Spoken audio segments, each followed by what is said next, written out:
కథలెన్నో చెప్పారు, కవితల్ని రాశారు, కాలాలు దాటారు, యుద్ధాలు చేశారు. ప్రేమలో తప్పు లేదు, ప్రేమలో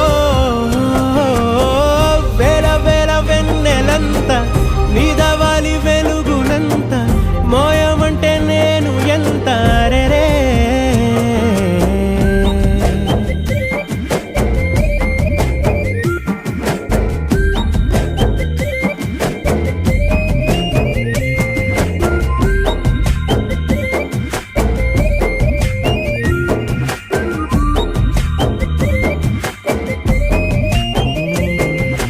ఆకాశం తాకాలి అని ఉందా, నాతో రా చూపిస్తా.